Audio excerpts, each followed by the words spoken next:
¿Te has preguntado alguna vez? ¿Qué tan lejos puede llegar alguien solo para vengarse? No por justicia.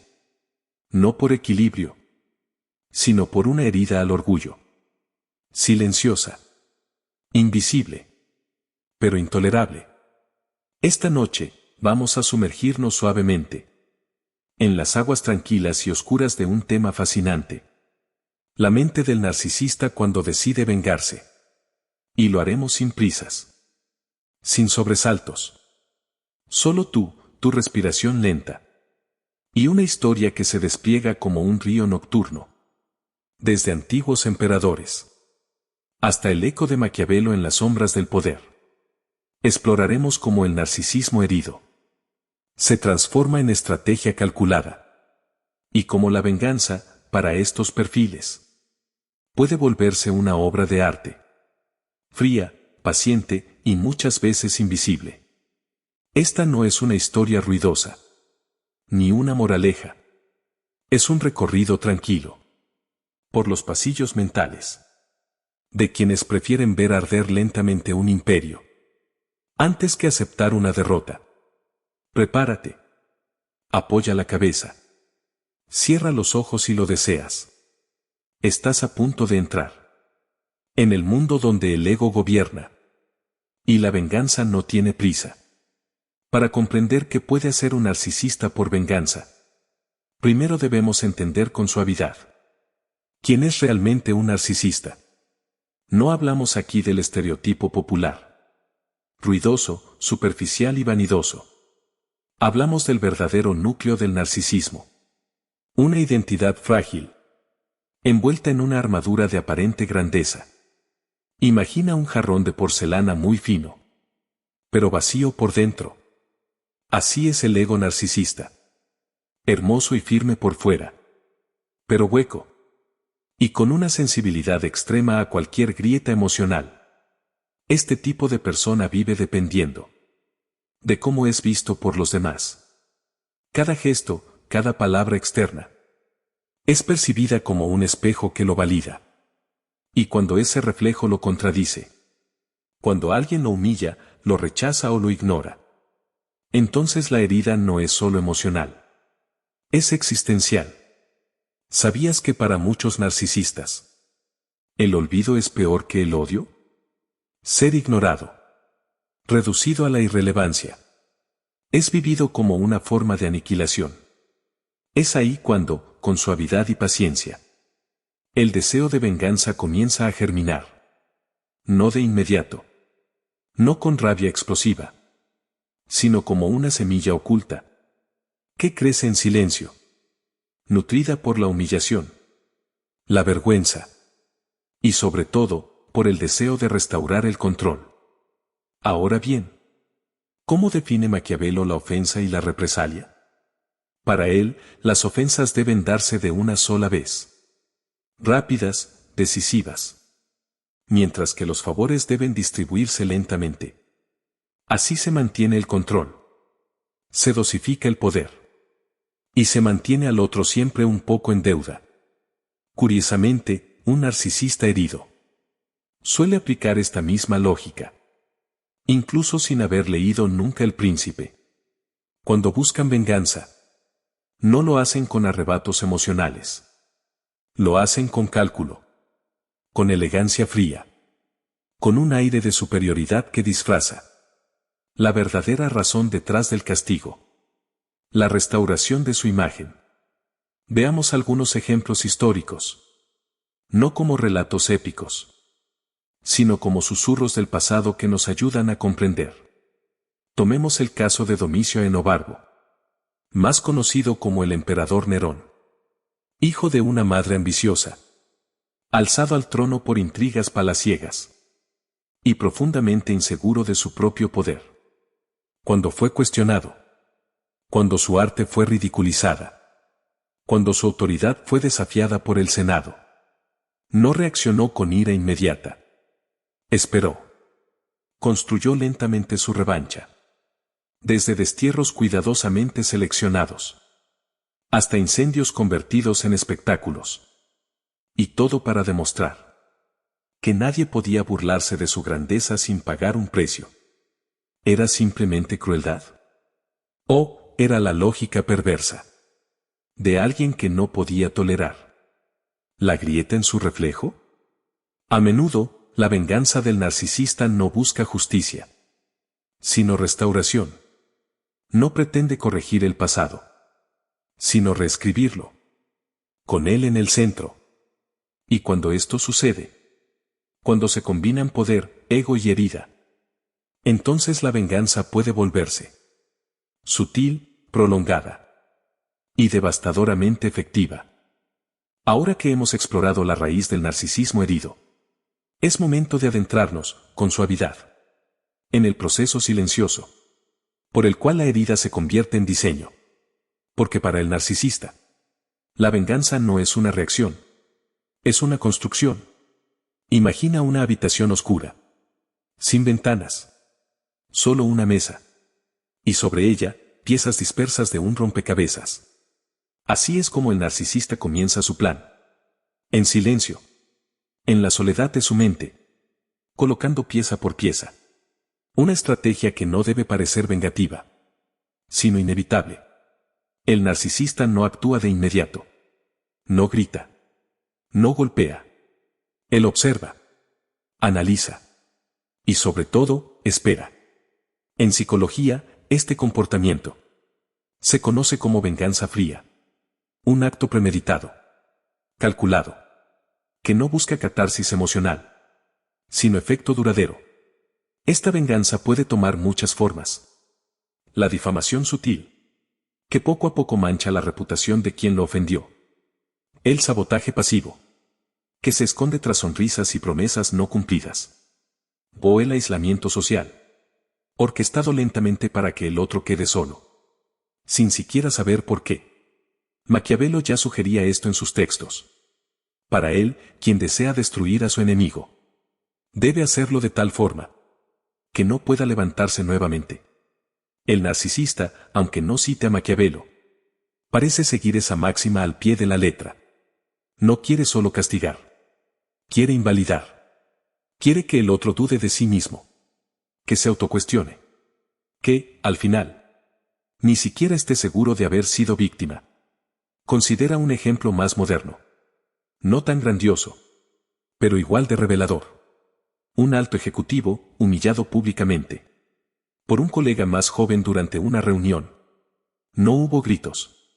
Solo una corrección inesperada, que expuso su error frente a todos. Desde fuera, fue un incidente menor. Una nota al pie en la rutina diaria. Pero para el ego narcisista, fue un corte profundo. Desde ese día, el ejecutivo comenzó su obra. Primero elogió al joven. Luego lo promovió ligeramente. Y, con el tiempo, lo involucró en proyectos que parecían oportunidades, pero que estaban destinados al fracaso. A cada error, él se mantenía sereno, comprensivo, hasta que el joven fue visto como incompetente. Perdió su reputación. Y fue finalmente removido. El narcisista nunca alzó la voz. Nunca pidió venganza. Solo ayudó. Y mientras lo hacía, restauró su imagen. Estas estrategias no se construyen en días. A veces toman años. Pero el narcisista no tiene prisa. La herida no cicatriza hasta que la balanza se invierte. Y solo cuando el otro cae, el narcisista vuelve a sonreír. Maquiavelo sostenía que el gobernante debe ser temido más que amado. Si no puede ser ambas cosas. Y para el narcisista, la venganza es una forma de restaurar ese temor. Esa percepción de poder y control absoluto que siente haber perdido. No se trata de justicia, ni siquiera de castigo. Se trata de recuperar el escenario donde él es el actor principal. Y los demás, apenas decorado. Ya hemos recorrido el interior del narcisista herido. Y cómo construye su venganza con paciencia casi inhumana. Ahora, caminaremos suavemente por los corredores de la historia. No con ojos de asombro, sino con una mirada tranquila, casi clínica, para observar cómo el poder amplifica la sombra. Y cómo la venganza, cuando nace del ego, puede moldear imperios enteros. Empezaremos con un personaje cuya imagen ha sido debatida por siglos. Ricardo III de Inglaterra. En la historia contada por Shakespeare, Ricardo aparece como un villano frío, ambicioso y despiadado. Pero más allá del teatro, hay señales de una personalidad, con marcadas características narcisistas. Después de sentirse relegado y humillado en la corte real, Ricardo supo esperar. No levantó armas de inmediato.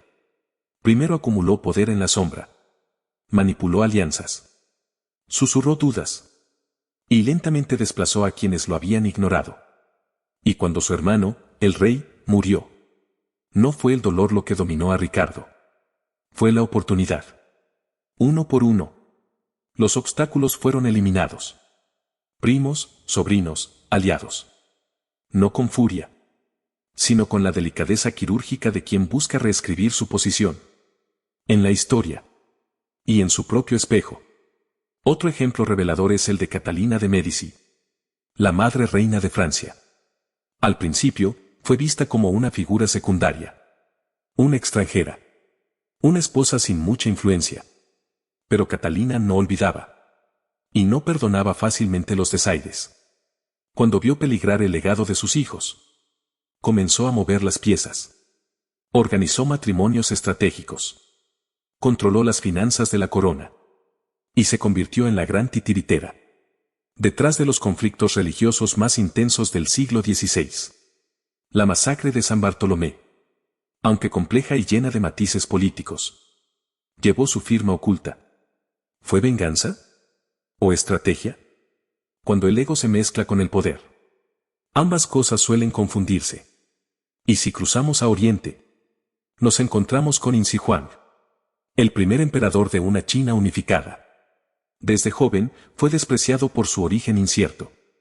Algunos lo consideraban ilegítimo. Y eso dejó una marca profunda. Cuando ascendió al poder, no solo unificó territorios, unificó ideas, normas, formas de pensar. Quemó libros. Enterró sabios vivos. Eliminó toda voz que pudiera recordarle la humillación de su pasado. Era un acto de reescritura total. Una venganza contra la memoria.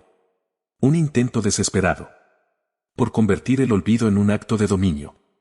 Estas figuras, tan lejanas y a la vez tan humanas, nos muestran cómo el narcisismo puede adoptar formas imponentes, incluso majestuosas. Pero en el fondo, cada acto grandioso de venganza nacía de lo mismo. Una herida al ego. Una necesidad de restaurar una imagen perdida. Un deseo de que el mundo vuelva a girar alrededor de su reflejo. Maquiavelo nunca habló directamente del narcisismo, pero conocía bien sus síntomas. En El Príncipe, aconseja que el gobernante debe cuidar su imagen constantemente, porque el respeto no se impone con espadas, sino con percepciones. Y cuando esa percepción se rompe, cuando el príncipe es visto como débil o ridículo, la única salida es recuperar el temor. O bien, desaparecer al que hizo la grieta. Para el narcisista en el poder, la venganza no es un castigo. Es restauración del orden. Hasta ahora, hemos caminado por palacios, entre emperadores, cortesanos y estrategas. Pero esta historia, aunque adornada de historia, no es solo de otros tiempos. La figura del narcisista y su tendencia a la venganza estructurada existe aún hoy. Silenciosa, cercana. A veces incluso, demasiado próxima. Piénsalo con calma. Tal vez has conocido a alguien así. No necesariamente cruel, ni violento, ni explosivo. Más bien encantador. Seguro. Admirado por muchos. Hasta que algo lo descoloca.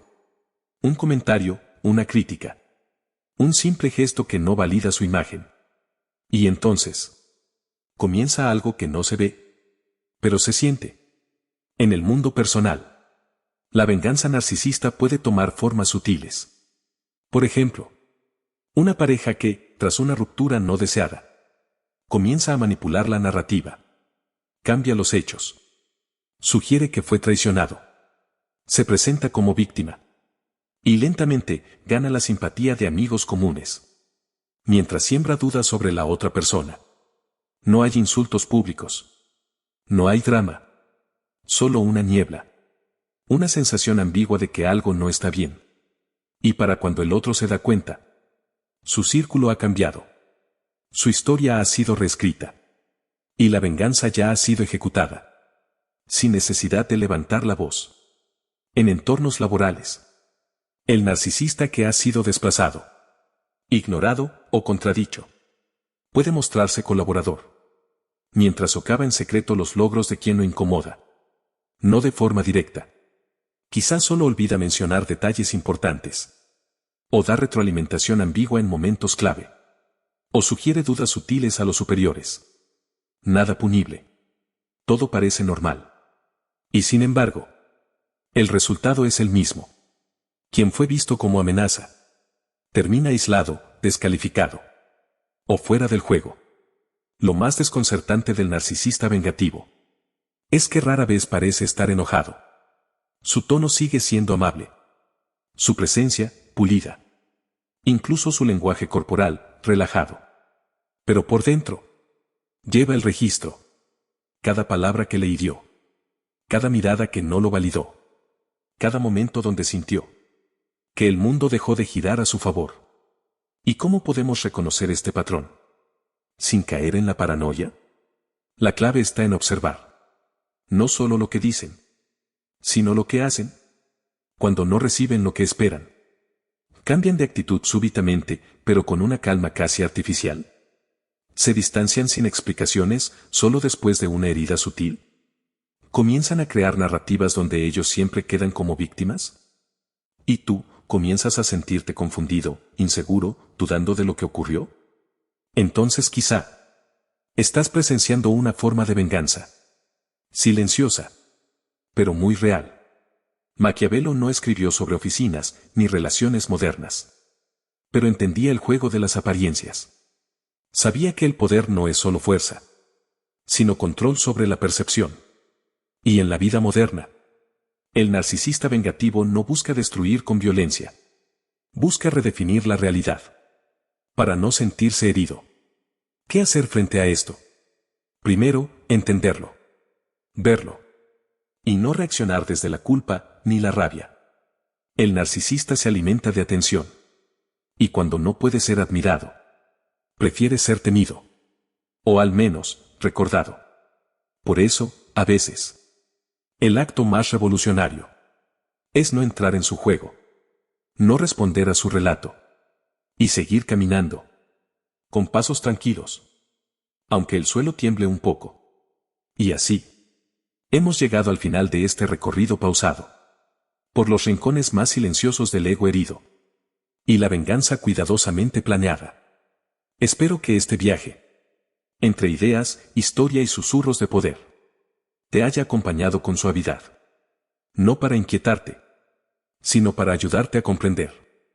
Sin ruido. Sin juicios. Solo con curiosidad tranquila. Gracias por quedarte hasta aquí. Por acompañarme. Con tu mente relajada. Y tu atención sin esfuerzo. No todos llegan al final. Pero tú lo hiciste. Y eso, en este pequeño rincón del tiempo, significa más de lo que parece. Si este tipo de historias suaves, donde el pensamiento se mezcla con el descanso, resuena contigo, recuerda que siempre puedes volver.